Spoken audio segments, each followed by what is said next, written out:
Olá, estamos aqui mais um dia de gravação. Estou aqui com o João Marcos, agradecer aí por mais um dia de apresentação. E estou com o João Matheus, diretamente do Acre. Hoje a gente vai começar um assunto muito legal. Primeiramente, eu quero agradecer os nossos patrocinadores, 153, a Toro Louco e a Vaqueiros. Fala um pouquinho sobre a sua história. Tudo bom, Gabi? Tudo certo? Bom, João. Como é que você tá? Tá bem? Muito bom aí Então, sua vamos lá. presença. Eu sou nascido aqui de Dracena. Eu nasci aqui em Dracena. Minha família é oriunda de Junquerópolis ali. A parte da minha mãe, meus avós é oriundo de Junquerópolis, que é pecuarista, e meu pai veio da capital, de São Paulo. Ele é engenheiro civil. Aí eu fiquei aqui na região até os 3 anos de idade. Com 3 anos de idade, meu pai foi embora para o Acre, trabalhar no Acre, e a gente foi todo mundo junto. Meu avô permaneceu aqui, sempre teve as propriedades aqui no Mato Grosso do Sul, aqui no estado de São Paulo. E a gente sempre vem a gente começou, meu avô começou com café, a gente tinha máquina de café em Junquerópolis, e depois iniciou o processo com pecuária. No Acre eu fiquei dos 3 anos aos 14. Olha. Com 14 anos eu vim, meu irmão mais velho tinha passado na faculdade, aí ele veio fazer faculdade para cá, e aí eu insisti para minha mãe que eu queria ir embora também. Aí com 14 anos eu vim embora. 14 anos eu vim, fui parar em Campinas com meu irmão. A gente não se adaptou em Campinas, não queria beber água de lá. Aí a gente veio embora para Prudente. E aí Prudente eu fiquei, até me formar. Formei medicina veterinária em 2007. No Oeste. No Oeste. Fiz o Oeste. Aí em 2007... E fui trabalhar com meu pai. Mas logo que eu entrei na faculdade, eu lembro que, não sei se foi no segundo ou no terceiro período, eu peguei um ADP. Aí foi bom para mim, porque eu lembro que foi uma virada de chave. Que aí foi quando a gente começou a pegar, meu pai começou a pegar a administração, meu pai e minha mãe pegaram a administração das fazendas que meu avô deixou aqui no Mato Grosso do Sul. E meu pai morava no Acre ainda, não tinha ninguém para... Aqui a gente mantinha um escritório aqui com o pessoal daqui, que era oriundo todo mundo que trabalhava com meu avô. E aí quando eu peguei essa DP, meu pai falou, larga a faculdade e vai trabalhar. E aí eu me recordo que a matéria que eu fazia era numa segunda-feira de manhã. Aí ele falou, você vai para a faculdade, faz a matéria na segunda de manhã, vai para a fazenda e volta no domingo e faz esse ciclo aí até se acabar. Quando eu fiz isso aí, eu percebi que eu tinha que estudar. Eu falei, eu tenho que aprender, porque Não tem como. se eu não me formar e não for bom, o que eu ganhar mais de um salário aqui é só porque eu sou filho do dono. Então ou eu acordo para a vida, ou então... E fora você poder ter opções, né? Você não, se eu decidisse não trabalhar com a família, você ser um profissional capacitado para o mercado, né? Então eu entrei, com isso eu saí da faculdade, com outra visão, só que eu ainda falo que eu estava muito jovem ainda, porque eu tinha uma visão muito nessa área de reprodução, na área de grandes, eu queria grandes animais, a parte de bovino, eu não me interessava muito em pequenos, não me interessava em equinos. E hoje eu sinto um pouco de falta, porque é bom, já que eu passei pela matéria, eu gostaria de ter tido um pouquinho mais de atenção para ficar bem em tudo, porque são detalhes. Quando você forma depois, é o detalhe que faz a diferença com o teu concorrente, né? Com certeza. Então, aí eu me formei, aí eu fui fazer algumas pós-graduação, acabei concluindo 2, e uma eu iniciei em 2023 e acabei parando antes. Eu sou especialista em clínica e cirurgia de pequenos animais e sou especialista em bovinocultura intensiva de corte. E eu iniciei também uma de agronegócios pela USP. Essas 2 eu fiz pela UniOeste e uma eu estava fazendo pela USP. Aí eu tranquei ela e não concluí essa última do agronegócio. E fiquei de 2007 até 2018, 19, aqui pelo Mato Grosso do Sul, numa propriedade que a gente tem ali em Santa Rita do Pardo. E nessa propriedade a gente iniciou, eu cheguei, era vaca de cria, a gente só criava. Aí eu cheguei, a gente foi estudando, trabalhando. Meu avô mexia muito, com muita cria. E aí a gente foi transformando ela em engorda. Transformou ela em engorda. Então a gente foi saindo da cria e transformando em engorda. E aí nesse processo a gente teve toda uma evolução nutricional. Então eu passei do sal mineral ao proteinado, ao proteico energético, à ração e ao confinamento. Eu fiz Esse conjunto. tudo essa vivência aí eu tive. Reforma de pastagem. E no finalzinho a gente teve também o plantio de soja para fazer a integração, né? A gente fez um pouquinho, a gente iniciou a integração. E em 2017 a gente encerrou. Meu pai continuando no Acre, eu ficava aqui no Mato Grosso do Sul e meu pai ficava no Acre. E a gente se comunicava todo dia e tal. Eu morava na fazenda e vinha para a cidade uma vez por semana, uma vez a cada 15. E tocava esse ramo aí da família. E eu me identifiquei muito. Apesar de que quem me conheceu moleque não falava que eu ia trabalhar de casa, o menos boiadeiro de casa era eu. Sim. E findou que o único que foi para a parte do boi foi eu. O meu irmão mais velho é médico, o outro é dentista, hoje mexe com outros ramos. Então, eu acabei ficando no Mato Grosso do Sul, que para mim foi muito bom, ainda mais que eu fiquei sozinho, sem meu pai, então eu tive que pegar muita responsabilidade, né? Eu tive que passar, eu não tinha experiência em lidar com funcionário, com o pessoal do campo. Eu passei tanto coisa boa como apuro lá dentro da fazenda. A fazenda fica longe da cidade, então você fica meio que isolado. Foi uma época muito divertida, cheia Cheio de desafios por aí. desafios. Foi E como uma em segunda 2000, faculdade. E aí eu lembro que quando foi para cá, meu pai queria, na verdade, que eu tivesse ido para o Acre com ele. Mas como tinha propriedade aqui, eu tinha casado aqui, eu falei, não, eu vou ficar. Eu vou ficar aqui na propriedade. E aí meu pai ficou lá e eu fiquei aqui. Quando foi em 2017, 18, a gente arrendou aqui tudo para eucalipto.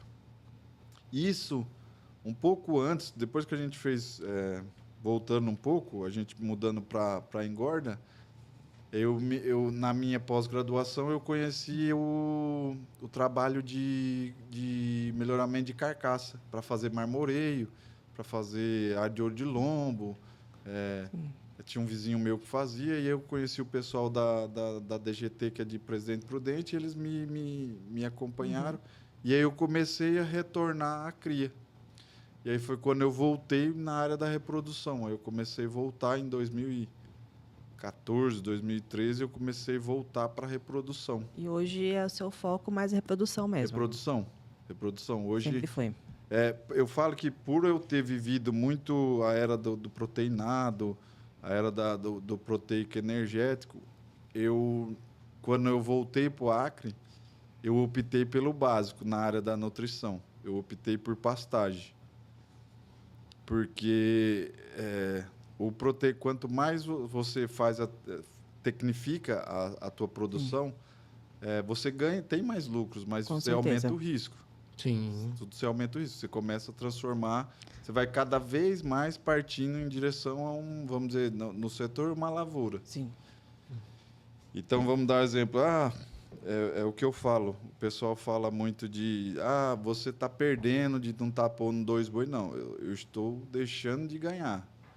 Perdendo é se eu tivesse desembolsado aquele dinheiro, né? Sim. Então, eu falo, vamos começar do basicão, vamos na parte de nutrição. Vamos do basicão. Depois vai E aí vai adequando. Até porque depois eu percebi que a genética tem uma variação enorme. Sim. Nesse fornecimento desses produtos.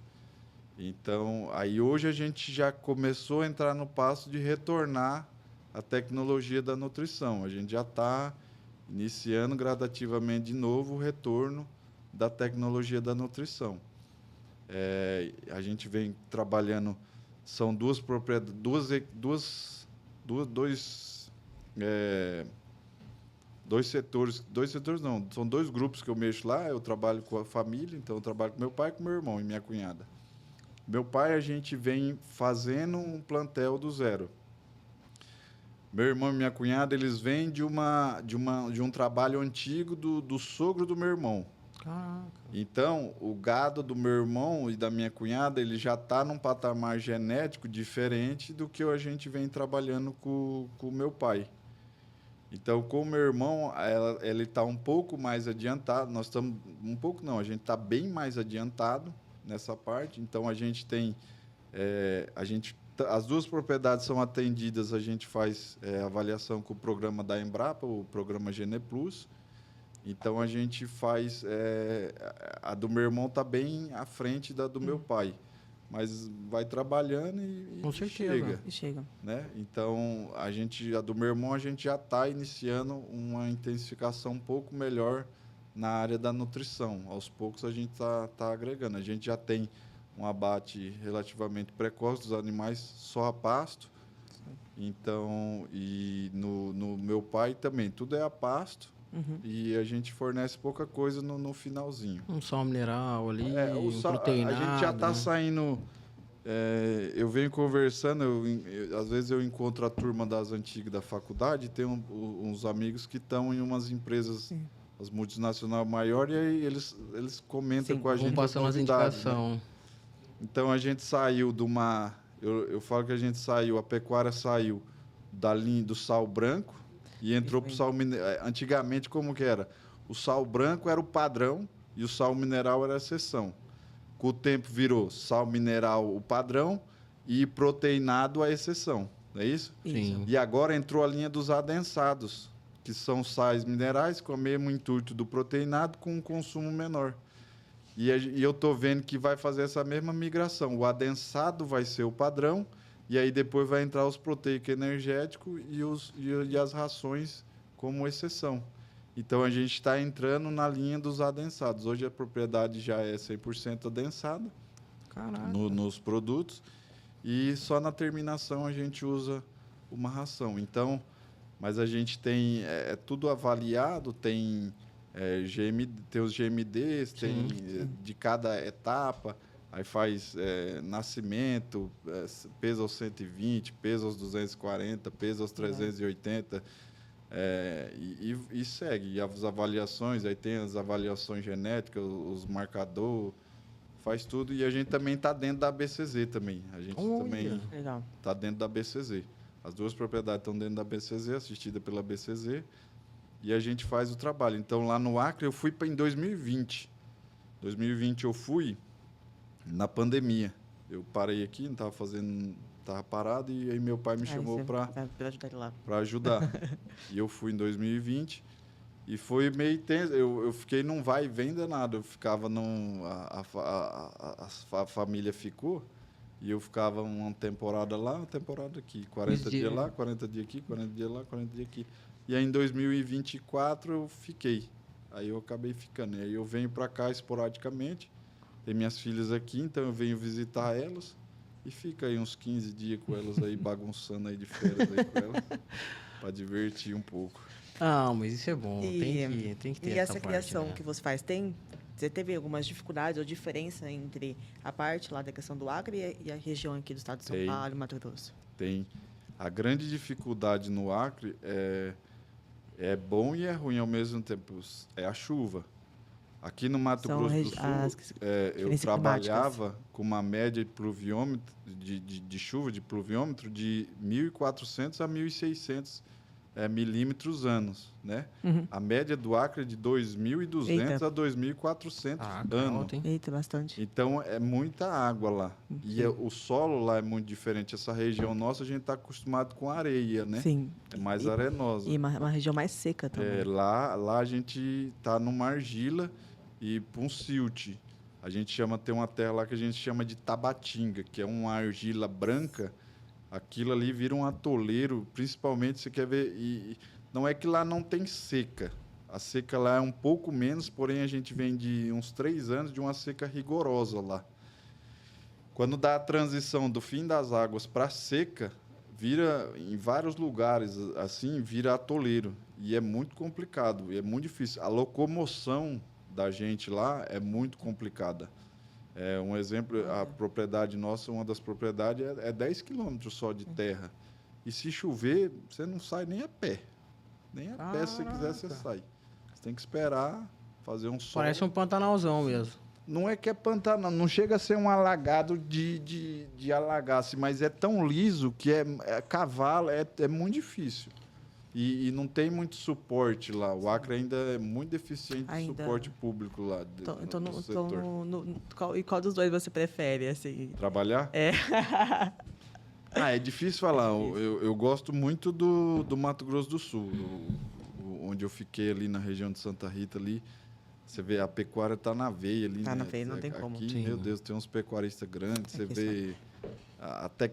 o mundo da tecnologia está aqui. Eu cheguei lá no Acre... O pessoal lá tem bastante gente fazendo coisa boa, mas você ainda vê muita coisa... eu vejo o nego trazer novidade lá que eu já usava aqui em 2014. Caraca! Então... E a questão de mão de obra? Igual assim, porque aqui na nossa região eu falo assim que é um pouco mais complicada a mão de obra aqui. E principalmente hoje eu falo a questão de você comprar ração no animal, que sempre está aumentando por questão da seca. E lá? Você falou que lá é uma questão mais chuvosa. E aí até aqui é maior ou menor lá é assim, da mão de obra. Ainda não é tão ruim lá. Mão de obra ainda não está um negócio assim escasso. Agora, a questão de arraçoamento é complicado. Lá não tem produção de proteína. Então, lá só tem plantio de milho e soja, porém não tem esmagamento de soja lá. A soja vai para Porto Velho, aí tem algumas esmagadoras em Porto Velho e depois desce embarque para Manaus para ir embora.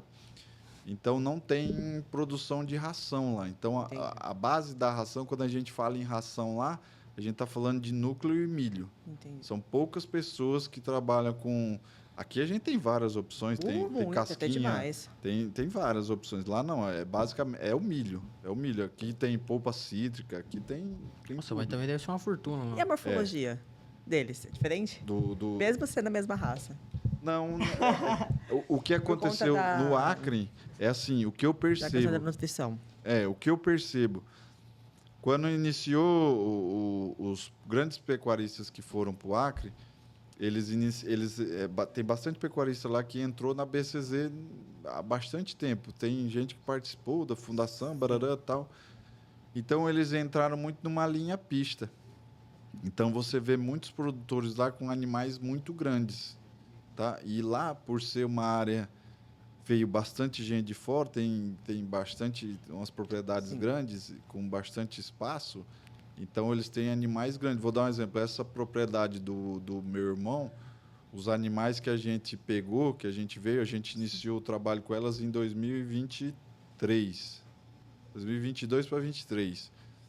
Aí a gente passou todos os animais para catalogar no curral, fazer toda a questão do zootécnico dele, a ficha zootécnica de cada animal.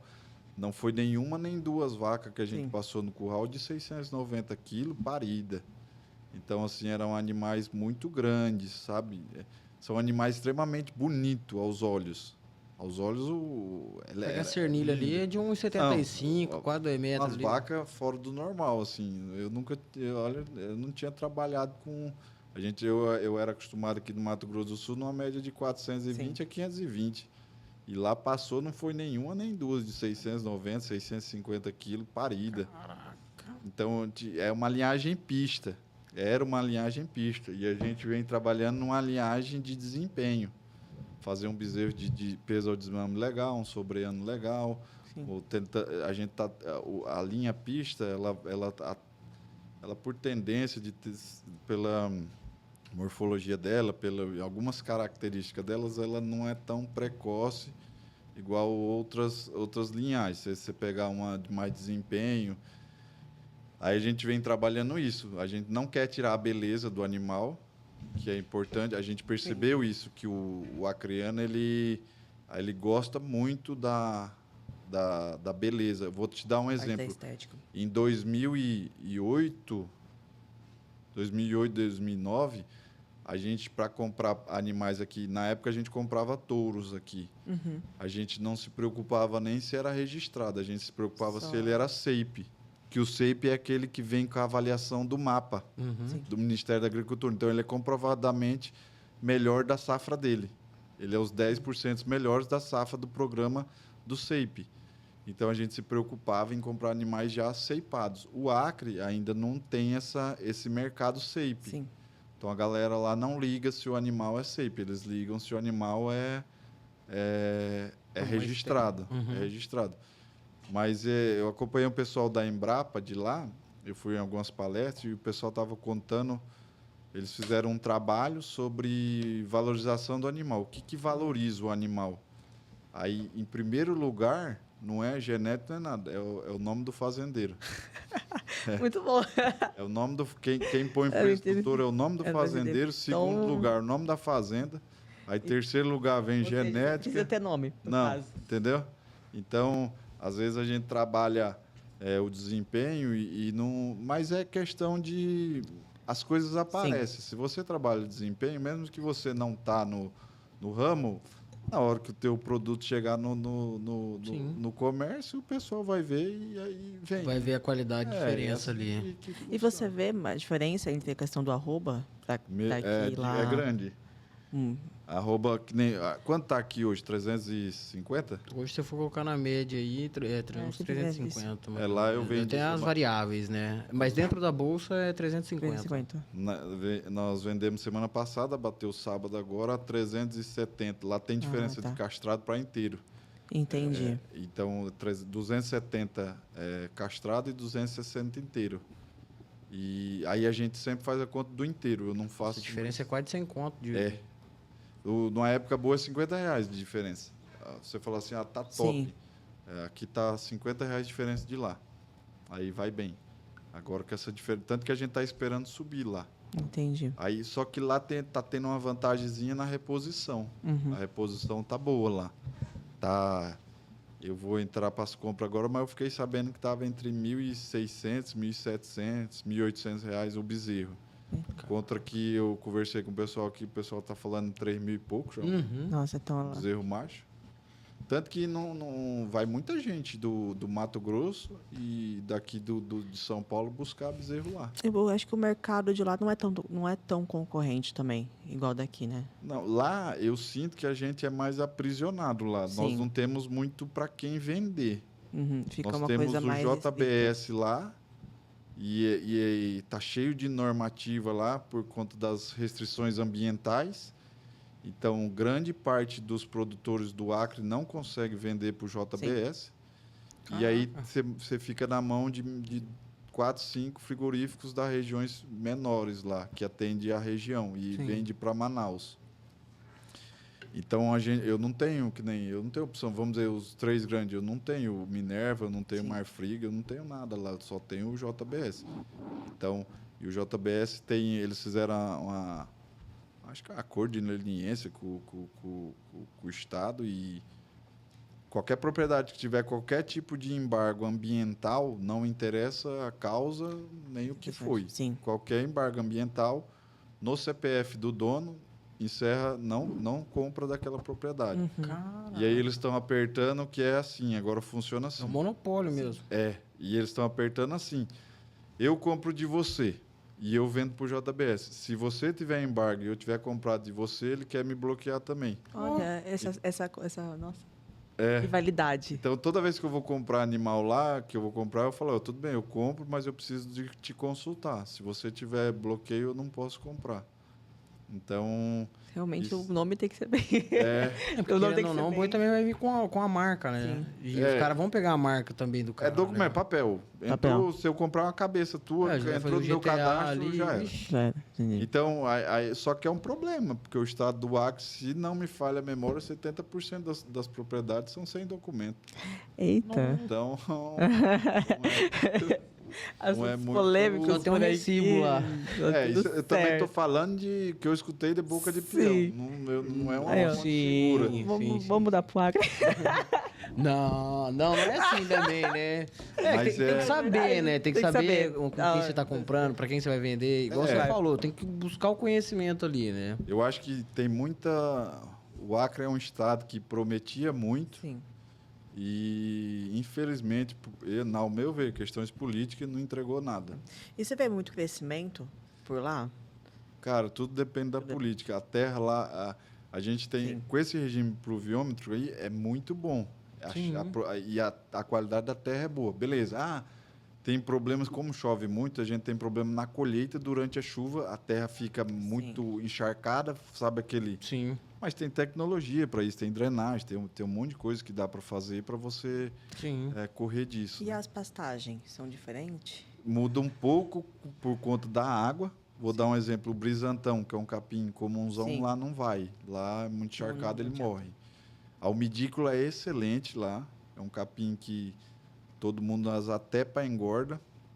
E os pânicos a gente usa lá também.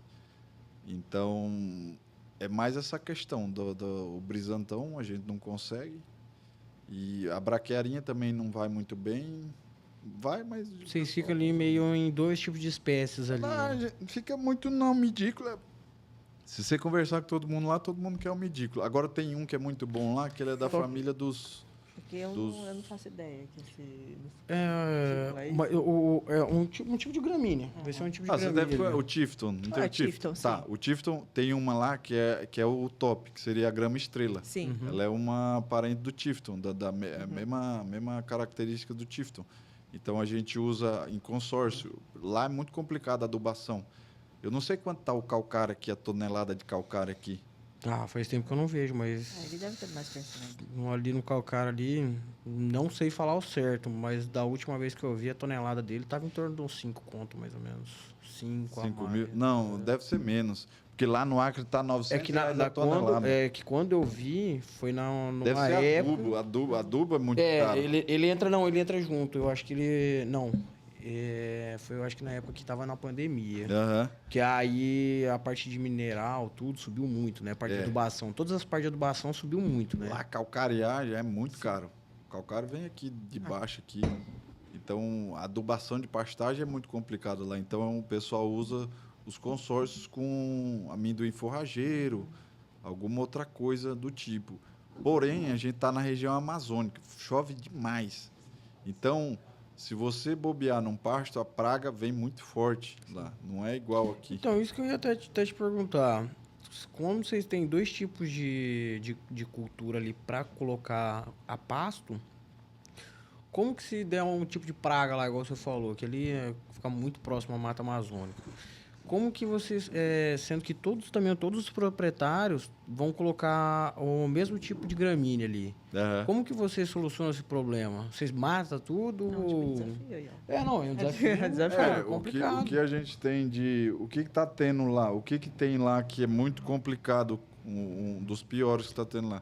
Chama capim navalhão.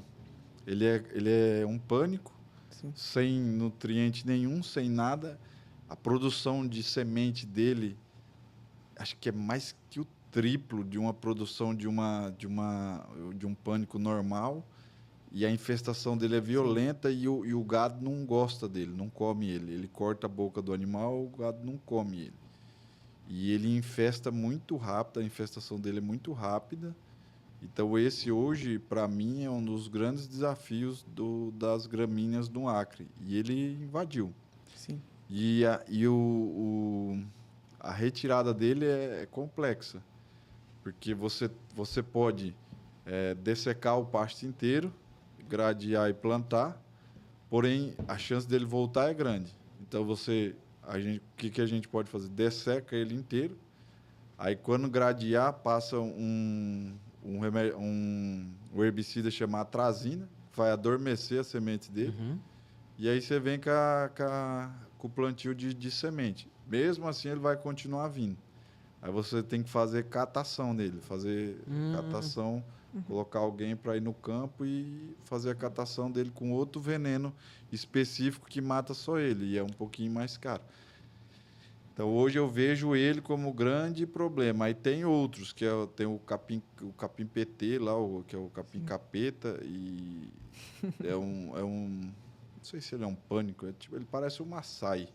Só que ele também não tem nutriente nenhum, invade bem.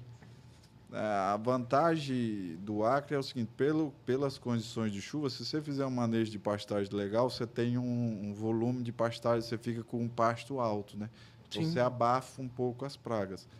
Se você não consegue, você rapar, aí a praga vem mesmo. E aí tem as de folha larga, eu consideraria um que chama cipó cururu. Esse é terrível também. Ele é tipo, se eu for comparar aqui para mim no Mato Grosso do Sul, eu compararia ele com uma que chamava ciganinha. É uma que dá uma florzinha rosa e você tem que matar a batata dela. O cipó cururu, o mesmo esquema. Você tem que achar a batata dele e passar o veneno na batata. Então é manual, então é chato o controle dele. Seria essas duas pragas principais, essas 3 pragas principais de pastagem lá. Aí tem o básico, tem o normal também. Tem o percevejo, que ataca os brisanta, mas como eu falei, o brisantão não vai lá, os outros já são mais resistentes. O MG5 já é um pouco mais resistente, então você não tem tanto problema. Aí tem a cigarrinha. A cigarrinha vai lá também, e lá tem muito mombaça, né? O mombaça não aguenta a cigarrinha, né? Então, quem tem mombaça sofre um pouco, mas aí quem já tem Tanzânia ou alguma outra coisa já se livra bem. E a galera quem tenta melhorar para o capim-estrela. O estrela. Fazer o estrela. E se o cara conseguir, com amendoim. Aí fica o perfeito. Faz a consociação ali. Aí tem bastante trabalho lá em Embrapa, tem bastante trabalho lá em cima do estrela com amendoim e é fenomenal. Tem ganho de GMD de ano, de 700 gramas ano. Então, é muita coisa para o animal dentro do só a pasto, né? Sim. Só a pasto. Então, o Acre, eu acho que ele é uma região, para pecuária, eu acho que é uma região que promete muito, porque, querendo ou não, as terras lá ainda são baratas, e eu acho que o boi tem que estar em lugar de terra barata. Não que lá não tenha terra cara. Se você pegar as beiras de rodovia lá e a área que está dando soja, já está caro igual quase para cá. Mas se você entrar se você tiver coragem de entrar para dentro do Acre mesmo, você pegar 50 km de ramal lá, às vezes você acha R$1.000 o hectare lá, ou até menos. Louco. Eu já ouvi falar de terra de R$100 o hectare. Então, aí vai dar coragem. Do peão. Mas já vai direto no energético assim? Eu tô precisando, hein? Eu vou experimentar isso aqui. Espremenda. Não. Eu tô precisando, hein? Porque o estrangue é bom, hein? Dá pra dar uma energia que também. depois fala a sua experiência com esse energético muito bom. Eu sou suspeita a falar desse energético. Ajuda bastante. É gostoso, hein? Ele é um energético não gasoso, energético mais de suco. Você pode estar usando como drinks também. Eu tomei sol das 8. Eu fico olhando mais caloria hoje em dia, que agora Então, mudou. quando a gente entra num processo aí de emagrecimento, essas coisas, a gente o valor olha, parte assim, energético ali, mas quilocaloria. É bem tranquilo. Esse mundo fitness Esse aí mundo é fit duro, não é fácil, é o que eu diga. Exige. Cada dia um desafio diferente. Mas o tanto que você vai gastar depois de energia que isso aqui já vai tudo Isso aqui embora a caloria. Tem lá no Acre, que precisava era lá, porque sabe que hora que eu acordava pra ir na academia lá, bicho? No auge mesmo? 3h30 da manhã. 3h30 da manhã. Colocou academia lá. Eu ia malhar 4 horas da manhã. E aqui você malha que horas? Aqui eu deixo as crianças na escola, 7 horas, e eu vou pra academia. Mas lá eu malhar 4 horas da manhã. E tem 4 horas da manhã? 4 horas da manhã. Sério? Caraca, Nossa, eu já ia chorar se tivesse. Tem uma rede grande lá que abre 4 horas da manhã. Hoje eu tomei, eu tenho em casa esse. O pessoal tá fazendo a mesma coisa, igual o vaca tirar leite, ué. Tá igual o leiteiro. 4 horas da manhã, tá acordando lá, vai pra academia. Mas tem que cuidar da saúde um pouco também, né? Não, com certeza, com certeza. É A livre, gente pode fica dar. no sol, trabalha só no sol, fica judiado. Tem que comer também, né? Aí, ó. Restaurante Boa. 3, tem que comer. Já foi nesse restaurante? Já. Por 3? Ixi, é bom, hein? Eu gosto demais dos risotos de lá. Lá tem uma sobremesa, acho que é 7 camadas. 5 fases. 5 5 fases, acho que é isso mesmo. Eu acho fases. uma delícia aquilo lá. Nossa. Não, é bom, Faz bom. tempo que eu não vou lá. Eu tenho amizade, eu jogava tênis com o Leandro, sabe o Leandro? O Sim. Ventura, o marido da Gabi. E marido da Gabi. Eu joguei tênis com ele. Ele perdia bastante, cara. Deixa ele. Leandro, hein? Nunca ganhei dele. Era duro. Era difícil, o menino joga bem. Mas é bom, mas aproveita que você tá aqui na nossa região novamente, vai lá, passa É, lá. Vou já levar leva a as molecada meninas. Vai as meninas, eu. Vou levar a molecada lá Já pra aproveita. comer bem. Eu gosto muito. Não é à toa que eu fico malhando, né? Né? Gostar de comer, Eu energético e cheguei malha. hoje na academia 7 e pouco, ela já tava Ah, eu cheguei lá hoje 5 horas da manhã. Certo? Aí, ó. Fiquei 3 horas. Tá Fiquei vendo como é 3 que é? horas lá. Não. Tomou um toro louco, pré-treino ali Eu tô junto. todo louco. Falei Mas assim, não, depois que agora você vai. começa na academia, você anima, você fica um ambiente gostoso, né? Fica bem de Você já gostoso, tá você não bem. quer ir embora. Porque depois você fala assim, nossa, tem tanta coisa pra fazer e você esquece até que você vai fazer.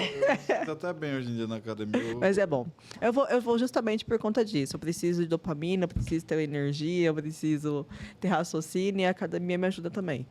Não. Hoje eu não vou mais tanto pra estética. Antes eu ia. Hoje. É mais a pra saúde estética que mental lute. ali. É mais pra saúde A mental. estética que lute ali. Ah, mas é isso aí. Mas é duro. Ô, João, e os desafios que vocês teve aí na parte da genética ali, do melhoramento, tanto do seu irmão quanto do seu pai? Hoje vocês têm ali um ganho de peso desses animais, igual você falou, tem uns animais que são precoces ali. E vocês têm também a marca de vocês também, né? A gente tem o Nelore Sinuelo, Uhum. que é desse mais antigo, a produção de tourinhos melhoradores, e a gente tem o grupo NSE que está iniciando também com a safra de tourinhos. Começa esse ano, já começa a ter os tourinhos na propriedade. A Nelore NSE trabalha um pouco com Nelore pintado também, a gente está mexendo um pouquinho com Nelore pintado. E o Nelore Sinuelo, a gente trabalha basicamente com Nelore, Olha. tanto padrão como mocho. Uhum. E a gente está procurando fazer um animal de desempenho bom, com um ganho representativo de carcaça, de GMD, alinhado com toda a beleza do animal de pista, tentando alinhar com a beleza do animal de pista. Então a gente vem trabalhando aí. Tem um pessoal do programa Gene Plus que trabalha com a gente, que lá quem atende a gente é o Maurício, é um amigo meu e um cara muito capacitado, ele é doutor na área. Então a gente vem trabalhando com essa ferramenta e auxilia muito, né? Hoje em dia o bezerro já nasce você já sabendo, se pela herança genética dele, sabendo as características deles. Aí depois você vem fazendo só as provas para confirmar aquilo, né? Então Potencial dele ali. é um programa muito bom. Tanto o programa Gene Plus, eu gosto muito do programa da Gene Plus, como eu gosto também do PMGZ, que é da Embrapa, da BCZ. A base de dados dele é muito grande, né? A BCZ tem um armazenamento de dados muito violento, né? Dentro do Zebu no Brasil, né? Do Nelore. Ah, isso é necessário, né? É. Essa parte de informação, acho que se a gente pudesse colocar em todos os animais ali, a parte de a ficha zootécnica deles, de toda a linhagem igual vocês estão fazendo, nossa. Ajuda muito você... Nossa, os cruzamentos. Então, é engraçado que depois quando eu comecei com essa parte de genética, você começa a ver detalhes do filho que é do pai. Você olha, vou dar um exemplo. Às vezes tem um touro que a gente usou no passado e ele se destacou por desempenho e tal, mas ele selou os animais. Sim. Aí você começa a andar no pasto, começa a olhar e você fala, rapaz, esse filho é filho do fulano. E lá na fazenda a gente põe na palheta de todo mundo as iniciais do pai. Olha. Então a gente tá andando no campo, sabe quem é o pai de cada um. Então aí você bate o olho e fala, sabia que era do fulano aí, ó o que ele causa aí. Às vezes também problema de aprumo, alguma coisinha assim, que é característico de um touro, fica específico, você começa a perceber a parte genética é uma área muito legal, é uma área complexa. Sim.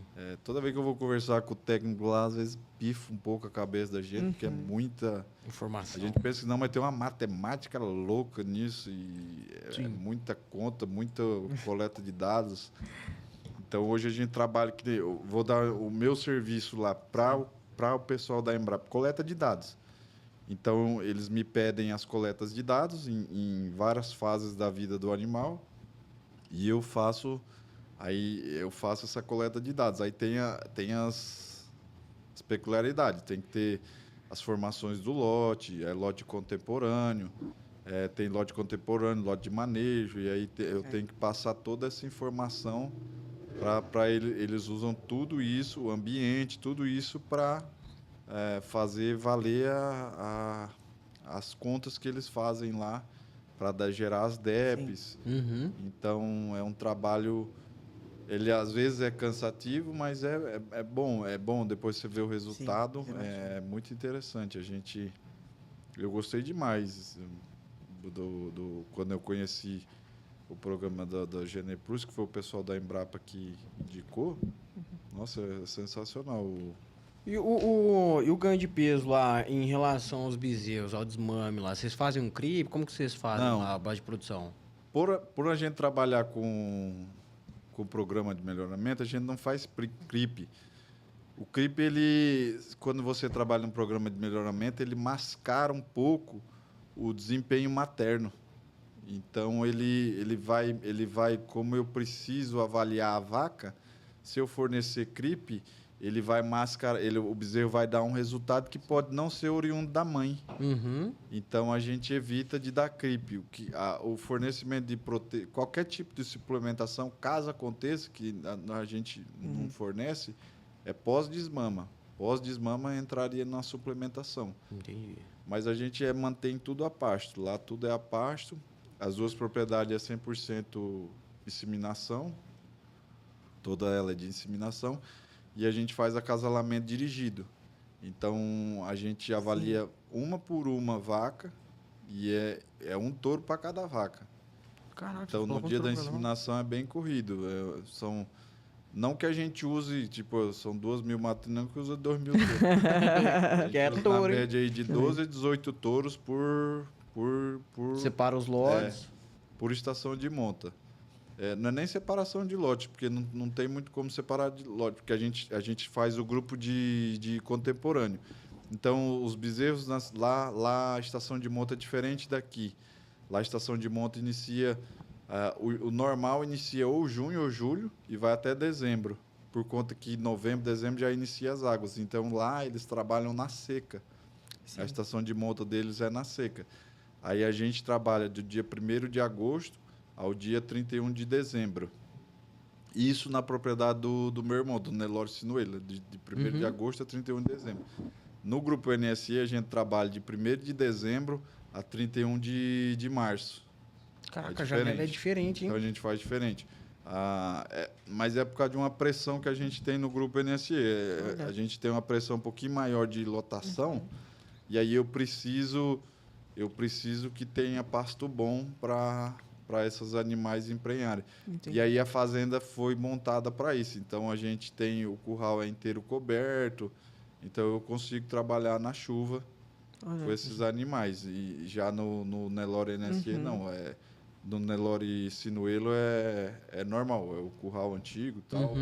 Então, a gente trabalha na seca lá. Então, faz o trabalho todo durante a seca. A gente já faz a ressincronização precoce, que é aquela lá que você insemina com 22 dias, 22 em 3 dias, você já reprotocola todo mundo, e aí dá o diagnóstico de gestação no 30º dia, e já verifica quem tá prenha sai do protocolo e quem não está prenha continua o protocolo. Isso aí agilizou, a gente acha que esse ano a gente já vai reduzir mais um mês aí a estação de monta, então a gente espera que fique de 1º de agosto a 30 de novembro. E não que a gente queira reduzir para muito curta, mas 4 meses de estação vai ficar uma estação boa. Ajuda muito no manejo, né? Muito. Sim. Você tem 4 meses de estação, 4 meses de desmama, 4 meses de nascimento, então facilita. O legal seria 3. Sim. Só que fica uma pauleira doida. Acho que a gente precisaria de um outro curral para ir uma outra equipe. Porque acaba casando. A gente trabalha no mesmo dia. A fazenda tem bastante corredor e tal, ajuda muito. Então, a gente chega a fazer até 6 lotes de... A gente mexe na média com 400 animais dia. Caraca, 400 vacas dia. Então, são 6 lotes para fazer esses 400 animais dia.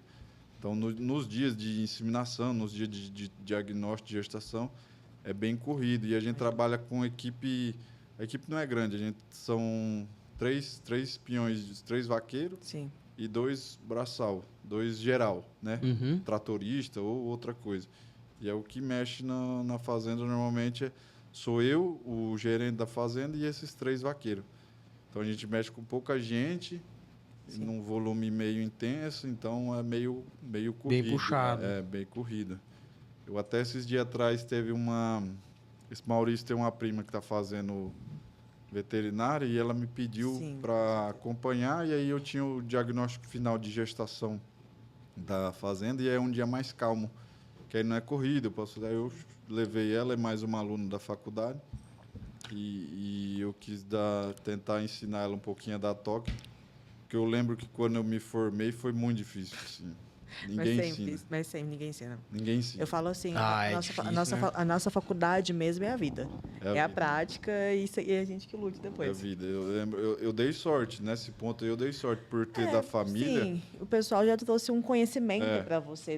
Você já tinha uma prática nisso, já tinha uma certa experiência. É. E Você eu lembro precisava... que meu pai encheu meu saco, queria que eu aprendesse a dar toque. Que isso? Aí meu pai me ligava e falava, vai para fazenda esse final de semana que eu mandei prender o gado lá e você fica dando toque lá. Mas você acha que você viveu uma fase muita de correria, né? Porque era a faculdade, depois você tinha que estar lá e fazer... Era uma correria, Gabi, mas eu era novão, eu tinha, sei lá, 20 anos. Era uma alegria. Era gostoso. É diferente, cara. Era uma farra. Eu lembro que a gente não parava, porque eu saía da fazenda, eu não vinha bem domingo, eu vinha ou sexta-noite ou sábado cedo. E não ficava muito longe também. Dava 2 horas daqui lá. Então, Não é muita coisa. não é muita coisa, não. Aí eu lembro que eu trazia os funcionários que tinham que vir para a cidade, aí vinha, aí encontrava os amigos aqui, aí na época tinha ou o Galpão ou o Raízes. Lembra o Raízes? Aí o bicho pegava aí você enlouquecia sábado, domingo inteiro. E aí eu lembro que naquela época a gente ficava virado. Aí sábado, domingo inteiro eu ia pra faculdade na segunda. A gente dava conta de tudo isso, meu Deus. Hoje em dia, meu amigo, passou das 10 da noite, outro dia já me estraga. Já. Não dá, eu tô assim. Não dá mais. Eu tô nessa fase. Não, eu não. Pra você. Não, é duro. Eu até diminuí a bebida porque eu falei, não, eu não tô. Não vai, parece que a energia. Anda. Parece que a semana ela fica mais lenta. Eu falei, não, deixa quieto, tá bom. Deixa bom. Ô, João, e você falou lá que vocês têm o nascimento lá na estação de água, né? Que vocês fazem lá. Vocês não tem muita complicação lá de umbigo lá? Não. Por conta também de pastagem e também por conta da parte de águas, que é bem alto também, a pastagem, bem dizer, é alta quase o tempo inteiro, né? Foi até bom você falar isso aí. Eu vou até lançar um curso online de manejo de maternidade. Porque a gente fez um protocolo muito legal dentro das 2 propriedades com relação ao nascimento. A gente é bem rigoroso com relação ao nascimento. Então, nasceu, a gente faz a cura do umbigo, o iodo, faz o vermífugo e faz um antibiótico preventivo e faz um protozoário, que é os coques da vida. Aí tem várias formulações. Então, a gente faz esses 4 aí. Com isso, a gente praticamente zerou a gente não tem problema de curso, de diarreia ao nascimento. A propriedade lá, as 2 propriedades, a gente não tem problema de curso, não tem problema de umbigo e a gente fica muito em cima do pessoal. E eu fiz também, como a gente... além de ser muito medicamento, é muito controle. Então, todos os animais que nascem, a gente faz, se são registrados, eles recebem identificação dele em uma orelha, com tatuagem, e identificação da mãe na outra orelha. E aí é tudo anotado e tal. Então, a gente fez lá, eu procurei na internet e fiz um tronquinho. A gente fez um tronco, um mini tronco para bezerro ao nascer. Então, a gente pega muito no pé dos funcionários a respeito do manejo sanitário no nascimento. Porque eu falo para eles, tem que cuidar no nascimento, que depois que nasceu é pior para mexer. Então, eu não me recordo o último bezerro que veio, o pessoal fala gabarrão, né, que é com as juntas grossas, né? Vem, que todo Sim. mundo acha que foi pisão, não sei o que, aquilo é umbigo mal curado. Então, a gente já tem aí pelo menos 3 anos aí que é zero essa ocorrência. Falar que não tem diarreia, também estou exagerando, mas assim, eu É não bem me difícil, recordo de alguém me ligar e falar, Sr. João, tá dando problema de diarreia aqui. Eu não me recordo. A gente tem problema sanitário que a gente está mudando os protocolos pós-desmama. Então, pós-desmama está tendo, mas com relação ao nascimento, a gente montou um protocolo muito legal, com bastante cuidado no bezerro, ênfase no bezerro, para evitar qualquer tipo... E aí o pessoal questiona. Tanto que na NSE, por nascer na chuva, tem realmente essa questão Sim. do umbigo. Mas por ser bem feito, eu não tenho ocorrência, não. Eu não tenho problema. Até a parte parasitária também. É. Lá é muito alto o índice de parasitos? Lá a gente não faz uma análise com relação... Nunca Um fiz, OPG e um tal. OPG, nada. Nunca fiz um OPG. Mas a gente tem um manejo sanitário. Porque quando a gente está na época das águas, eu Que tô também aumenta, né? Eu tô Foi com as o que eu tinha- vacas foi o que eu tinha na pensado. inseminação, né? Tô com as vacas no manejo reprodutivo. E o meu manejo reprodutivo, no D0, sempre tem um antihelmíntico. Então, eu dou uma segurada boa com relação a isso. Não que eu goste, eu prefiro fazer a vermifugação na seca. Porque é mais eficaz você fazer no período seco do que no período das águas. Porque nas águas o verme está no ambiente. Ele está no ambiente. Então, na seca ele está dentro do animal. Então, se você elimina dentro do animal, a chance de você excluir ele é maior. Então, eu tive problema um pouco com mosca lá. Mas aí a gente mudou o protocolo e melhorou muito a parte sanitária. Eu tive um pouco de problema na desmama, a gente bobeou um pouco no carbúnculo, aí perdeu uma ou outra cabeça, Olha. mas aí já Sim. fez, aí esse ano a gente já adiantou, antes da desmama, a vacinação de carbúnculo, lá faz carbúnculo, raiva e reprodutiva na Lá ainda nas tá vacas. tendo raiva lá ainda? Lá é área de... O índice maior lá, então, né? O índice. Então, É porque aqui. aqui já deu uma parada, né? Teve lá, eu nunca vi lá, mas eles indicam fazer. Mas sempre é bom fazer o... Quando eu cheguei lá, por causa fiquei que com no medo. MS Estado de São Paulo, acho que pegou o Paraná também, já não tá fazendo mais Não tá mais protocolo de fazendo. raiva, né? Então lá faz ainda. Não é obrigatório, né, fazer. Não, lá não é obrigatório também, mas a gente faz por prevenção. Sim. Então, a gente faz raiva geral todo ano. Também tá perto da mata ali também, né? Tem uma A floresta proximidade lá maior. o que mais diferencia de lá daqui é o visual, assim. Lá todo lugar que você olha é floresta. E a floresta lá não é igual essa floresta aqui. Ela dá 2 de altura dessa. Imagino. Deve Dessa ser, daí. deve ser Então, muito bonito. É bonito, é bacana. Tem alguns casos de perrengue lá já ou não? Teve, vixe. Uma vez eu fui... dentro da mata eu tenho um pouco de receio de entrar. Porque eu não tenho medo de onça, eu tenho medo de porco, bicho. Queixada. Como assim? Eu tenho medo de porco, eu não tenho medo de onça, não. Aquele... Não, mas queixada é duro, Aqueles cara. selvagem, você fala? Tá. Eu tenho medo de porco e... Aí eu sou meio Queixada, veaco matinha, queixada, e eu tenho muito medo de cobra. E lá tem muito, né? Muito, nossa, na fazenda mesma. Na época que eu fazia faculdade, uma filha de uma funcionária, elas foram caçar e numa passagem assim, a moça quase pisou na cobra e quando ela gritou, a filha dela foi passar, a cobra picou a moça na virilha aqui, Olha.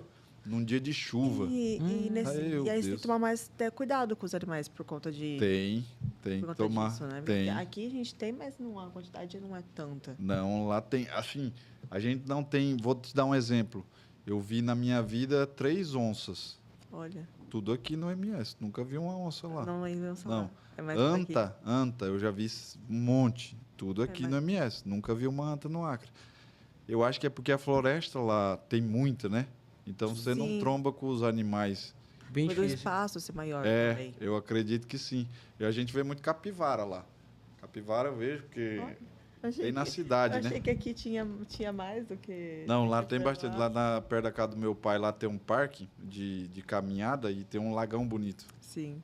Aí as capivaras ficam tudo lá, atravessa a rua. Eu até brinco, todo mundo que Interessante. vai lá fala, ó, fica de olho, porque o sinal aqui é vermelho, verde e capivara. Vermelho, verde, capivara. Então tem que tomar. Mas lá tem muito. Eu fui visitar uma fazenda de um amigo já entrando para dentro do Amazonas, uma vez na época de chuva. E a gente foi de quadriciclo. Nem era longe, era 50 Sim. quilômetros de estrada. A gente levou 2 dias de quadriciclo para chegar no lugar.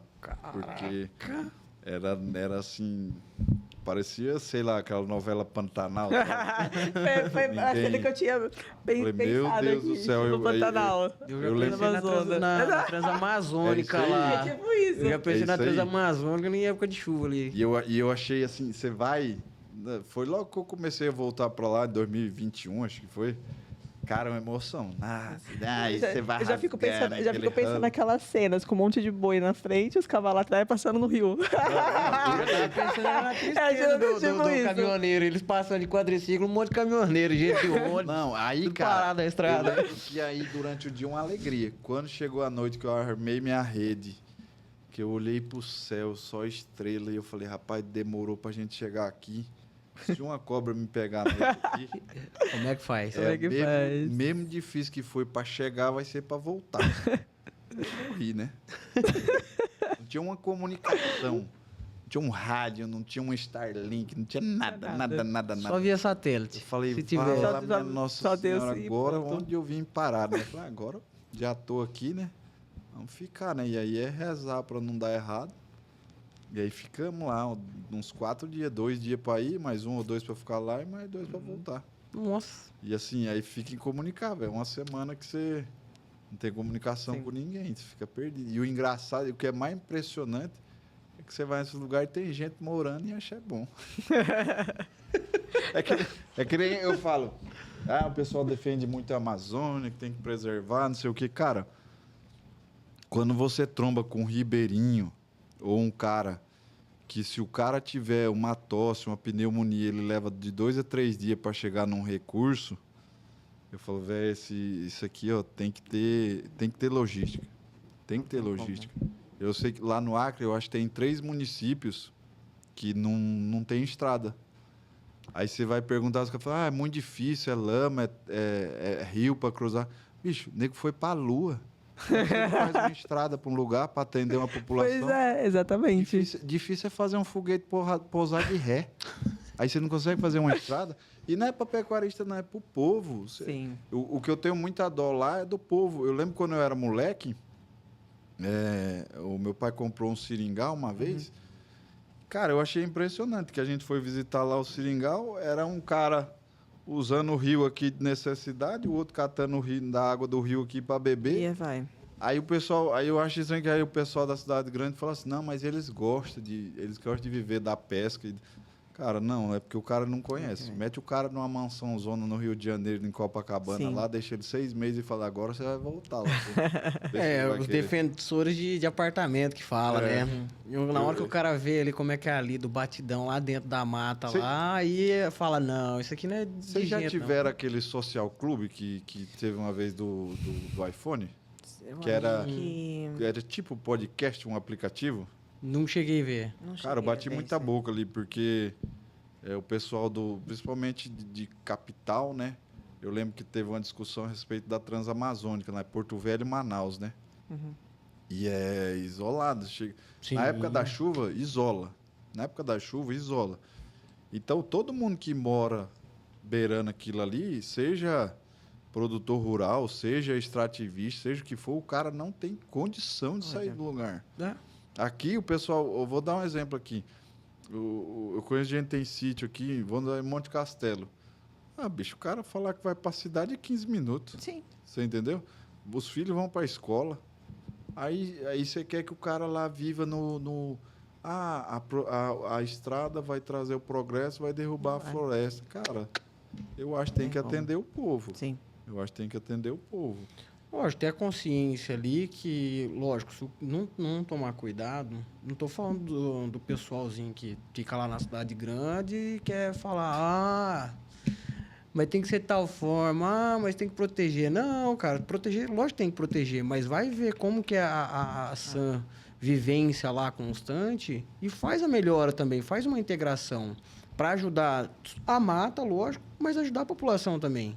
Que a prioridade é o ser humano. E Lógico, eu um com o outro tem que viver Não, em constância ali, né? O problema é que o pessoal bate muito no agro, né? E, ao meu ver, o agro é o maior, Não tem o como. que mais preserva. Vou dar um exemplo, o Acre é 80% de floresta. Eu quero saber, vamos falar um aqui, ó. O cara pega eu podia estar produzindo nesses 80%, não podia? Então eu podia estar Sim. fazendo renda. Então vamos lá, o cara montou o Carrefour. A hora que ele acabar de montar, eu falar assim, ó, 80% de tudo que tu fizer aqui, ó, não é teu. 80% de tudo que fizer aqui não é teu. Porque aí eu já vi no Globo Rural, não tem preço. Não tem preço? Então tá, vamos pôr preço. Sim. Põe preço aí, ó. Aí 80% do que o cara fazer não é dele, vai para alguém, entendeu? Aí você pegar um comércio, 80% é muita coisa. É E como muita que é? coisa. Então, assim, aí o pessoal depois reclama de latifúndio. Cara, eu tô falando que 10 quilômetros de ramal fica intransitável. Então, se o cara tiver 1.000 hectares, ele vai poder ter 200 hectares formado. Às vezes, dependendo da distância, não tem atividade que ele vai fazer lá dentro que vai compensar esse desgaste. Então, o cara tem que ter 10 mil, 15 mil, 50 mil hectares. Aí vem o problema, invasão. Aí um cara lá da Caixa Prego Isso é põe muito- fogo na tua terra, o desafio é pronto, muito já pegou o grande lá. embargo, tudo que você está produzindo já te trava. Então você tem que, além de preservar, você tem que fiscalizar, cuidar, expulsar sem agredir. Porque se o cara entrar lá, você não pode chegar tocando. Você tem todos os meios legais para ir lá e tirar. A gente sabe de muita história de gente Sim, que o sim. cara... Porque quando você fala quem tem 1.000 hectares, o cara, nós estamos falando de um cara de 5.000 hectares, com 4.000 hectares de mato. 4.000 hectares de mato é muito mato. Nossa, Muito cara. mato. E ninguém fica rodeando aquilo. Quando você vê a notícia já vem, ó, fulano já está morando lá, já tem uns 6 meses. Aí você vai lá, você não pode tirar. Tem tudo, você não pode sair tocando. É uma família, é família. Você não é Então também. Acabou a época do cangaço, né? Então você vai lá, conversa, negocia e tal. Sim. Só que o cara pôr fogo lá, pronto, acabou. Tu Aí já é o não seu vende mais CPF nada. que vai ver a Já conta. era. Não interessa. Pros órgãos ambientais é tu. Tu pode até tentar se explicar, mas aí tem todo o trâmite jurídico. O processo no Brasil leva Mas quantos anos? Mas aí você tem uma equipe grande para essa fiscalização. Nada. Fora isso, mas para fiscalizar, você tem que se virar para Você fiscalizar. que lute. Você que O lute. próprio órgão público não tem demanda de fiscalização. Sim. É. Você imagina o produtor ali que tá, o pecuarista que tá lá, cara, para pegar e fazer o giro de 4.000 hectares de mata, Sim. caraca, você tá A doido. população da Amazônia é muito abandonada. Todo mundo quer que a Amazônia. Só que é o seguinte, ao meu ver, tudo é econômico. Para mim não existe ecologia, Da parte existe financeiro. financeiro. Eles não querem que. O recurso financeiro ainda é melhor lá. E assim, eles querem é que você não produza para não atrapalhar a produção deles. Sim. Eles não querem preservar, porque é o seguinte, se fosse tão bom, em vez de todo mundo plantar, todo mundo preservava, né? Isso é verdade. Né? Com E certeza. não é assim, né?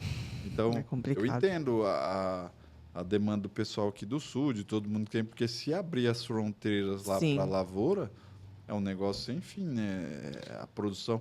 Lá, aqui a gente é 2 safras, lá não duvido nada ter 3. Dependendo da... A quantidade de água que tem lá, É, tranquilo. só que um pouquinho desse pessoal aí que é cheio de ONG aí, principalmente muitos países que a gente vê aí que tem ONG pro lado de cá, preserva a Amazônia. Vai ver a floresta dos caras. Não existe. Não tem nada. Tanto que quando perguntam para mim o que você acha que tem que preservar, eu falei igual a Europa.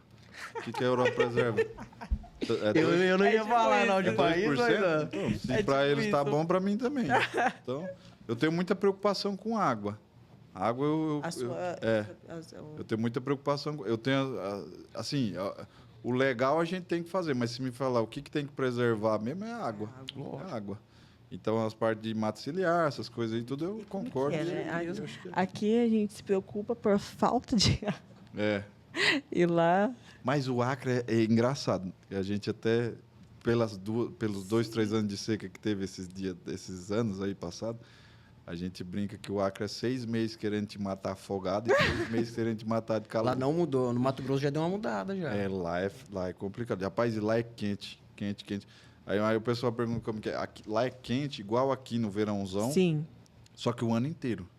Mas Lá a aqui, gente mas não aqui tem eu acho frio. uma região muito quente. Então, mas lá é o ano todinho. É que o clima lá é mais temperado, né?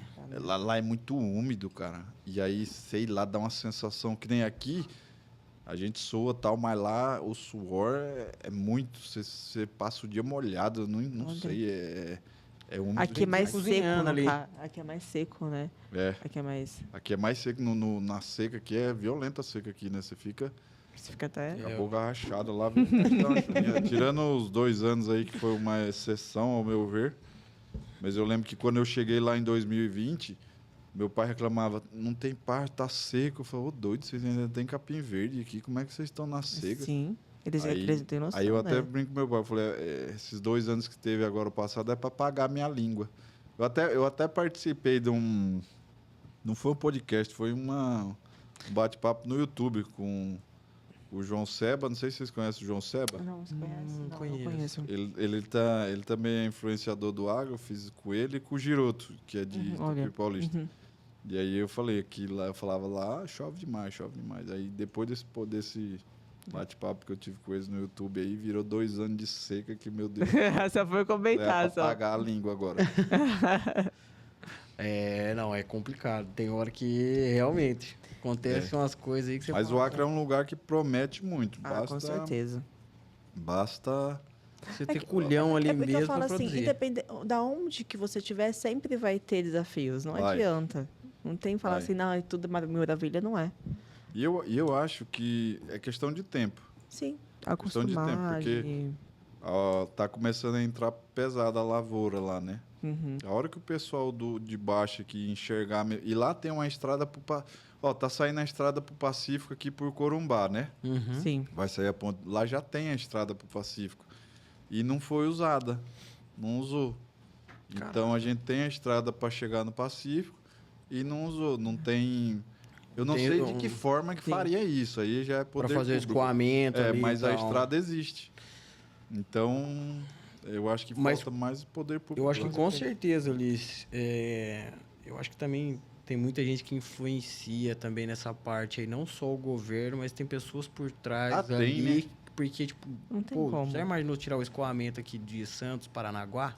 O Não, tanto que não vai quebrar o pessoal aqui, só que pra lá ainda vai se tornar bem mais perto, cara. vai. Opa. Imagina Posso quanto também. que em base de logística, de caminhão, quanto que não Opa. gasta de lá até chegar ali em Paranaguá. Opa. Não, Ou o Santos. É. é muita... O Brasil é grande demais, né? Com certeza. Então, o Acre é longe. Todo mundo me pergunta se eu vou de carro ou de avião, né? Então, sabe o que eu fico pensando? Você vai de avião, depois pega aqueles aviões igual o daquele filme da Tainá. Aí da Índia, lá chega... Pô, aí lascou. Aí não, mano. Eu vou...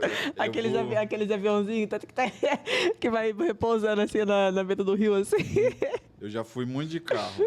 É 3 dias, bicho. 3 dias. 3 dias. 3 dias batido. Mas o legal é que você faz um tour. Você Faz. conhece aí o Brasil inteiro, É praticamente. legal, você vai subindo.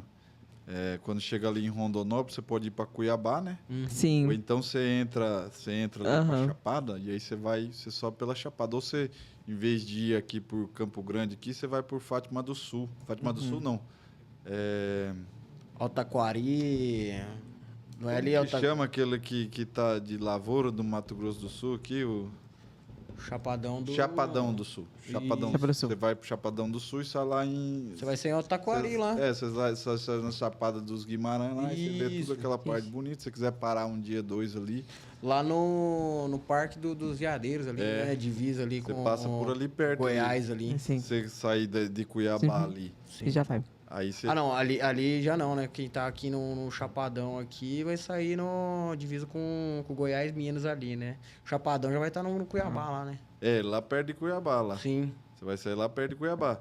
E Esse você tipo passa de pelo Sinop fundo ali. de Cuiabá ali. Uhum. Aí depois você entra em Rondônia, e em Informação. Rondônia não tem muita opção. É tocar direto ali na 364, acho que é 364. Ó, mas eu acho que ele por cima ali Pela chapada ali dos Veadeiros ali, eu acho que fica bem mais distante, né? Fica mais distante, mas é mais bonito, né? Pra Sim. passear, é bom. E eu vou te falar por que que eu tenho um pouco de dó. O Acre já foi o que bancou o Brasil. Na época da borracha, quem bancou toda a elite nacional foi o Acre. O Acre bancava a elite nacional. Eu acho que foi eu acho que uns 100, 200 anos atrás, a capital do Brasil era no Acre, né? Se eu não estou enganado. Se eu não estou enganado. Acho que eu tô... Não chegou a ser. O Acre já foi... Mas é por conta de estratégia de terreno, se eu não estou enganado. Ele já foi um outro país. Teve um cara lá que chamou Imperador Galvez, o Acre era um território da Bolívia, que ele foi esquecido pela Bolívia e o Brasil também não ligava. Aí esse cara veio e ele transformou era o Imperador Galvez. Ele fez, aí foi por um curto período, mas aí teve a disputa do Acre com a Bolívia. Aí o Brasil acabou, no final, comprando até onde foi uma das guerras lá, que é em Porto Acre, é lá onde é o município de uma das propriedades nossas lá. E então o Acre foi comprado pela Bolívia, troca de acho que 6 milhões de libras esterlinas, e a estrada de ferro Madeira Mamoré, que é daquela minissérie Med Maria lá, que nunca saiu e tal.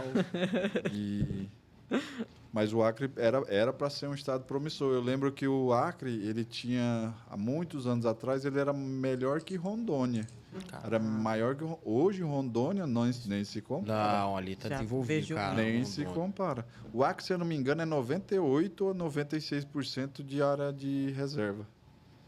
É mato. Lá o que me preocupa um pouco é isso. Tudo lá é reserva ambiental. Depois de Chico Mendes, então, minha Nossa Senhora. Aí travou tudo mesmo.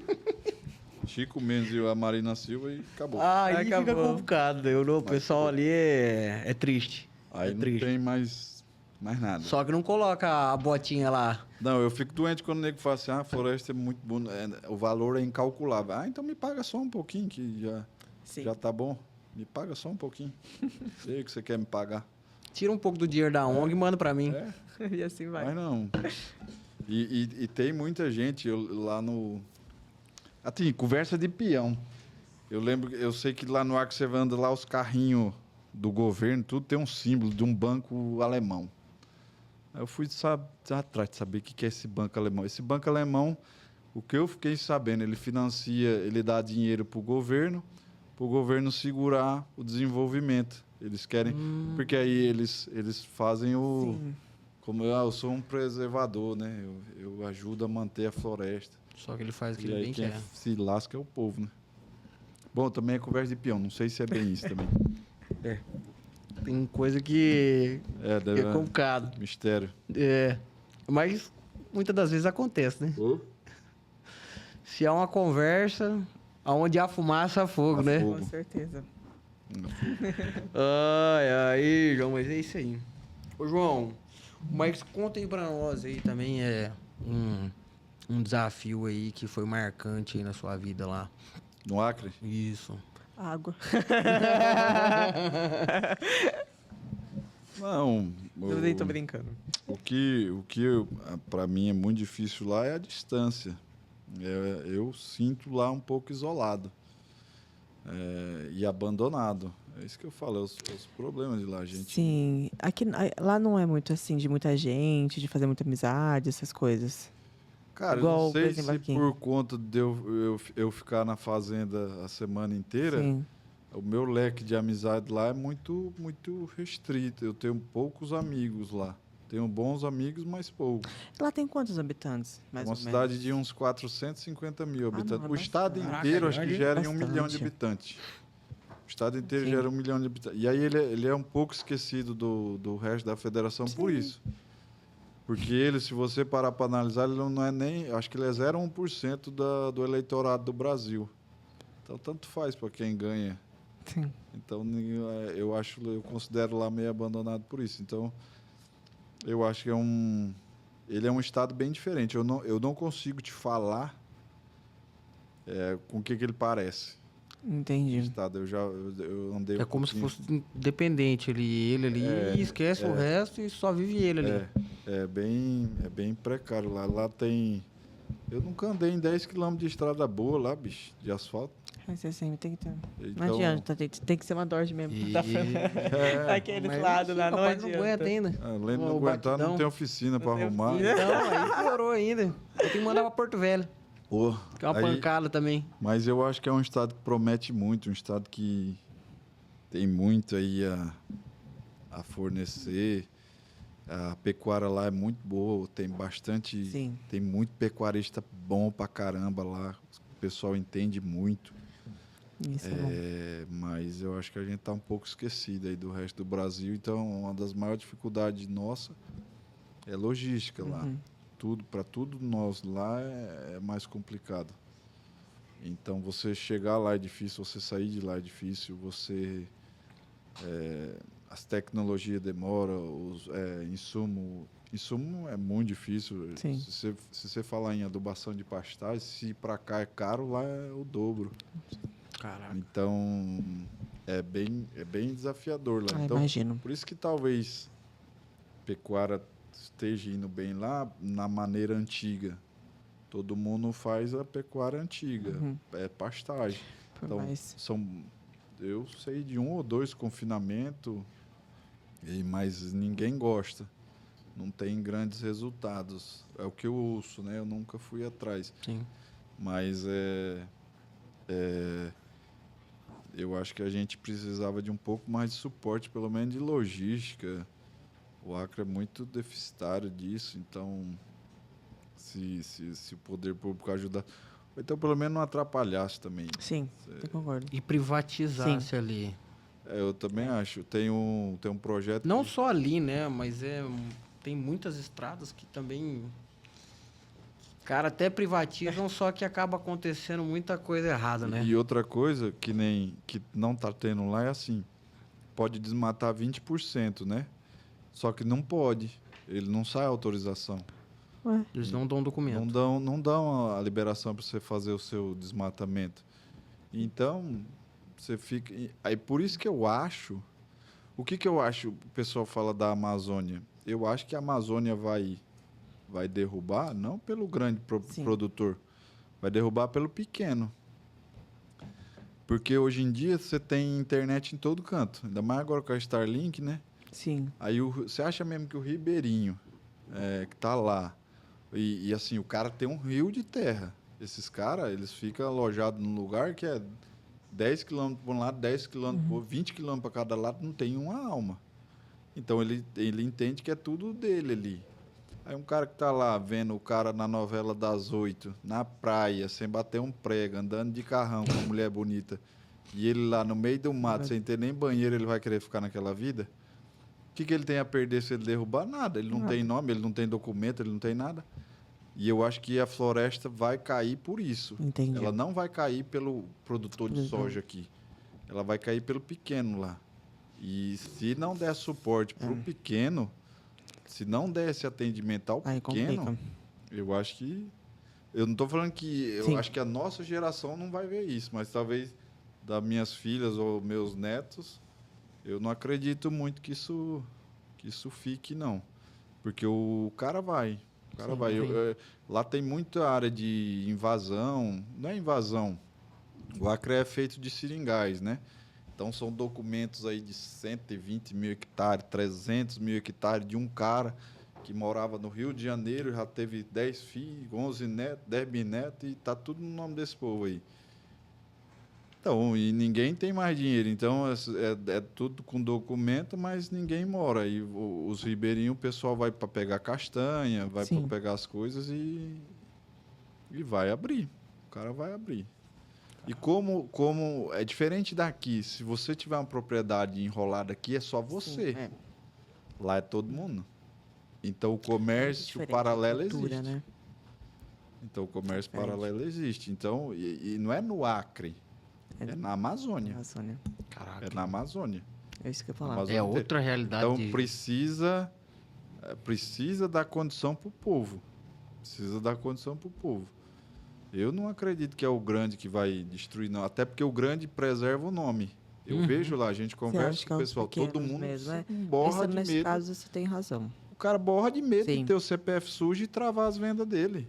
todo mundo borra de medo, então todo mundo anda na linha. Sim. Aí você encontra o cara que tem uma borracharia de bicicleta, aí você vai ver o cara tem 5 mil hectares de mato, só esperando juntar um Mas dinheiro para pôr para baixo. Como que é o nome daquela fazenda agora? Os caras, eu acho que é a maior fazenda da América do Sul. A Roncador? A Fazenda Você Roncador, viu cara. o vídeo que saiu dela, 20 mil boi na estrada? Tá doido, é um absurdo, cara. Absurdo. E os caras perdem mais de 1.000 cabeças de gado ali por ano e os caras não matam uma onça, cara. São os maiores preservadores de onça. Não, ninguém. Rapaz, Como é que Ah, pode? Se eu- olhar eu a tô- quantidade de mata que os caras têm dentro da fazenda deles, é monstruoso. eu tenho 20 anos, eu tenho 20 anos de mexida, pelo menos. Eu nunca precisei dar um tiro num bicho por causa de incomodar das minhas criação. Tanto que eu Nunca. tava vendo lá, saiu uma mutação da capivara.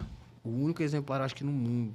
Eles têm uma capivara branca lá, cara. Ah, é? Aham. Depois dá uma pesquisada. Não, é isso que eu falo. Só que nasceu dentro da reserva deles. Aham. Ela se destaca no meio de todas as É outras. isso que eu falo, o produtor é o que mais preserva. Sim. Sim. É o que mais apanha, mas é o que mais preserva. Então, essa ilusão que o cara acha que a gente vai com a saga para ver Não vai. fogo, né? Para derrubar. Jamais, cara.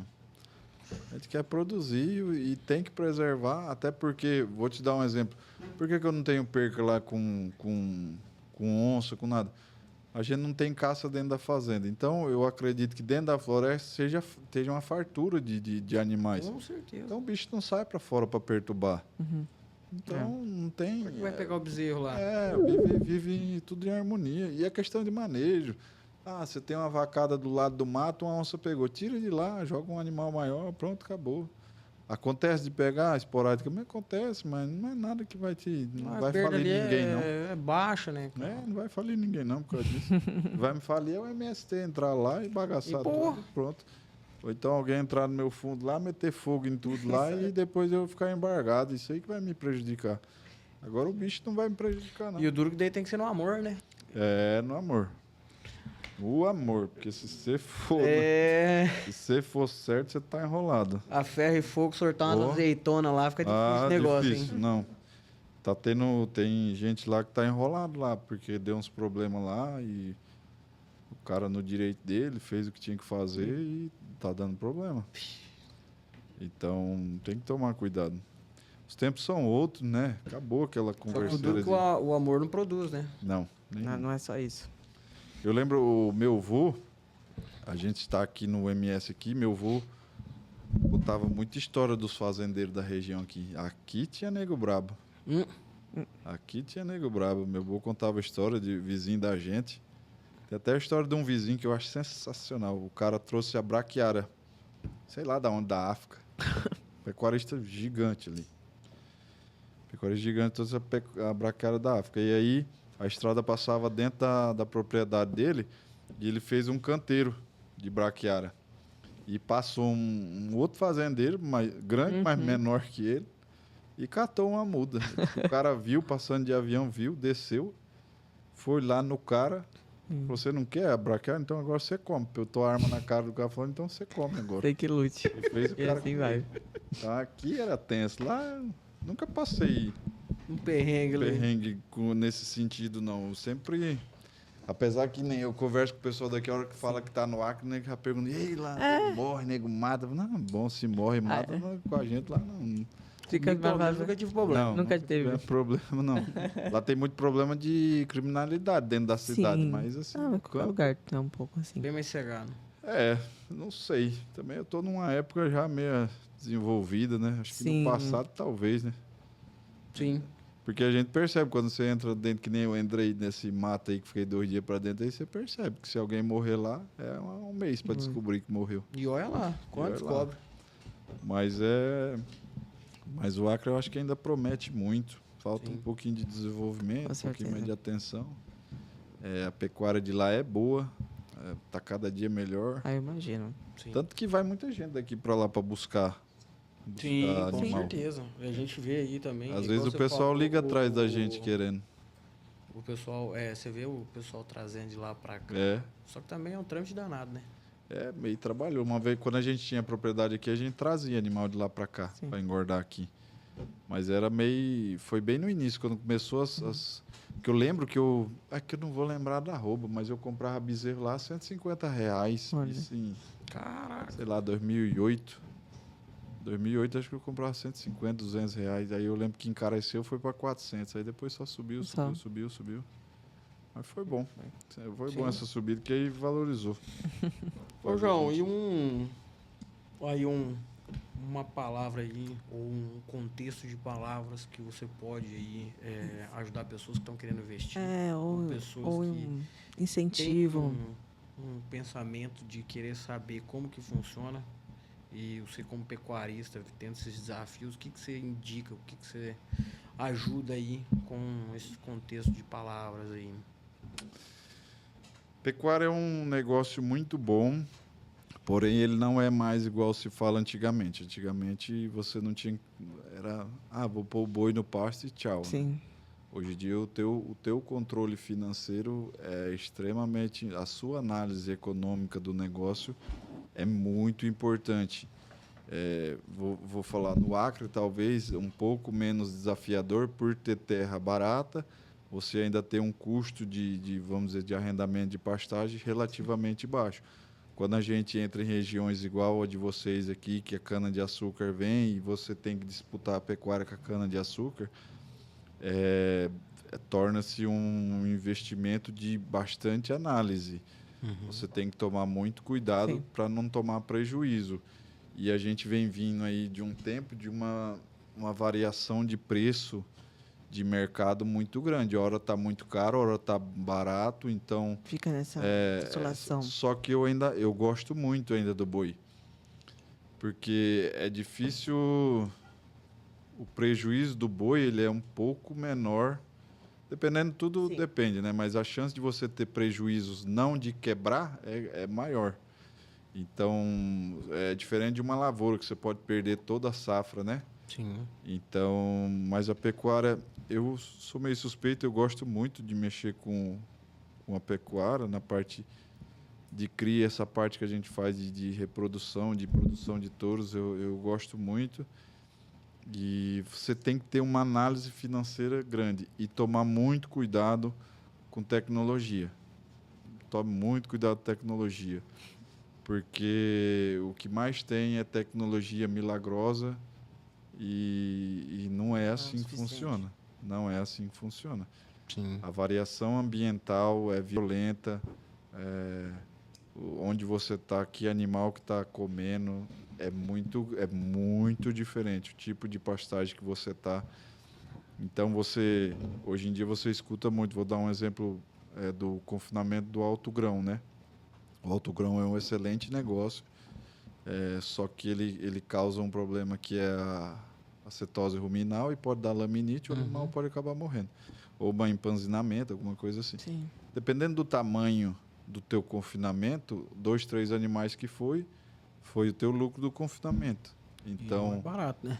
ele é fácil de manejo, é um confinamento extremamente fácil, porém ele tem suas dificuldades. Então, eu gosto muito do café com leite. Eu gosto muito dos hoje em dia não sal mineral, mas agora os adensados.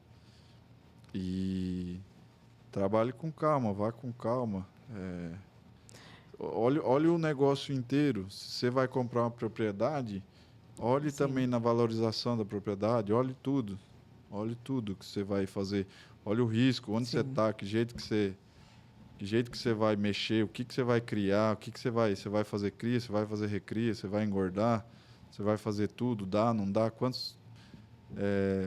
tá cada vez mais difícil trabalhar com pessoas, tente trabalhar com a menor gente possível, faça uma estrutura que não dependa muito dos outros. Então, pecuária hoje é muito número, é mais número do que gosto. Porque hoje em dia tem muito técnico na região. Então, se você não sabe, paga alguém que sabe e fique em cima dos números. Fique em cima das suas despesas. Fique em cima do seu controle financeiro. E se você não sabe fazer uma reprodução, chame um veterinário bom, ele vai fazer a tua reprodução. Se você não sabe fazer nutrição, chama um nutricionista bom, idôneo, que ele vai fazer a tua nutrição. O que você não sabe fazer, chama um Chama, técnico e melhor faça. coisa. Não vai muito no O achismo ali. Sim, no achismo ali. pecuária. Se você sentar 10 pecuaristas, cada um tem sua receita. E cada um dá certo. Então, a pecuária é diferente de muitas atividades que tem um protocolo e tal. A pecuária tem o seu protocolo, mas Sim, de dentro da porteira para dentro é você que decide. Então, fique em cima dos números. Então, olhe bem o seu controle financeiro. Às vezes, um bom economista dá um bom pecuarista, mas um bom pecuarista não dá um bom economista. Sim. isso aí. Então, tem que... É mais número. Hoje em dia é número. Infelizmente, acabou o amor. Eu não consigo mais olhar. Eu gosto muito, mas a atividade tem que ser Sim. rentosa. Essa ideia de que meu avô sempre passou essa ideia de fazenda, tanto que eu acho estranho quando a gente vai para fazenda ficar o final de semana para alguma coisa. Eu nunca enxerguei a fazenda como um lugar de lazer. Sempre Nós chegou não- como lugar de... Sempre foi lugar de Crescimento. trabalhar. Então a gente nunca teve o costume de ter lazer dentro da propriedade. Essa que a gente está lá no Acre, ela tem um lazer porque a gente praticamente mora lá. Mora meus pais, mora todo mundo. Então a gente montou uma estrutura de ficar. Mas nunca foi assim. Eu lembro que Sempre meu foi avô... lugar de muito trabalho. Meu avô, eu mudei um pouco isso quando eu entrei, que assim, meu avô, tudo que não prestava, levava para a fazenda. Aí quando eu comecei, eu falei, caramba, eu passo 15 dias aqui e 2 dias na cidade. Minhas coisas boas estão na cidade e o ruim está aqui. Eu falei, não. Aí levei minha cama boa para a fazenda, minha televisão boa para a fazenda. Eu falei, eu moro aqui. Porque praticamente é o Eu trabalho morava ali lá, não também. tinha como. Então, Sim. Você tem que ter Então, um conforto também. né? e a Não tem ideia como. do antigo não, era ali tá para ganhar dinheiro, não tá Sim. para... Você não tá para passear não e fazer festa. Sim. Então eu acho isso. E a fé, o que é na sua vida? A fé é importante, Deus tem que estar presente, né? Nossa. E sem ele não faz muito sentido. Então a gente tenta estar sempre alinhado, né? Sim. A gente não pode sair do que é correto. A gente foi o ensinamento dos antigos e a gente vem acompanhando e tenta trabalhar da melhor forma para alinhar os dois, né? Então, Deus é tudo, né? Sem ele Tem ele, não tem sentido de nada, né? com certeza. E é isso aí, né, pessoal? Mais uma entrevista aí. E um bate-papo bacana com o João. Confere lá, gente. Curte, compartilha, comenta. E aguarde aí também os próximos episódios. João, muito obrigado pela disponibilidade do seu Obrigada tempo. pelo Eu seu que agradeço conhecimento. pelo convite, viu, Gabi? Viu, Eu João? gostei bastante hoje. Por do vocês nosso ter dado essa bate-papo, oportunidade. De você ter dado essa oportunidade aí de um semi-acriano aí poder falar um pouquinho do Isso, é bom. estado que... Não, e foi muito interessante, porque pessoas que não têm muito conhecimento de como que é lá, só fica mais aqui. Sim. Pro pessoal aqui gostei. de São Paulo, quando- o Acre é um território... Porque eu sou Conhecido, que bem é só, Tal do que é só dinossauro, árvore e onça e rio. E dinossauro, o pessoal pergunta se tem dinossauro. mano. Dinossauro. Mas é eu isso. que agradeço aí vocês Tá bom. ter... Eu que agradeço, de Principalmente a verdade. Gabi, que a gente veio aqui por Sim. internet da Gabi. A Gabi, professora de cavalo das minhas meninas aí, que me deu aí. Sim. Agradeço. Elas vão ela. voltar ainda, viu? Opa. Elas precisam voltar. Precisa. A mais velha, meu Deus. Ela me manda direto todo dia no Tadinha, Instagram ela de cavalo. gosta muito. Qual que é os benefícios do cavalo pra mim comprar um cavalo?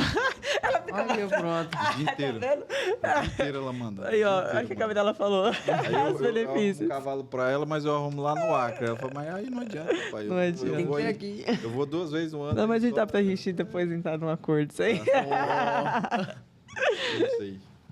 Já dá Então pra fazer tá. um negócio. Vamos. Tem que João, ser, né? Gente, obrigado. Viu? Obrigada a A gente você. agradece. Gabi, obrigado também pela presença. Obrigada, gente, pessoal. Obrigada, pessoal de casa, que tá assistindo a gente, acompanhando, comentando, curtindo. E segue aí depois os links para comprar cada vez mais. Bora. Beijo. Até mais, gente. Tudo de bom. Obrigado.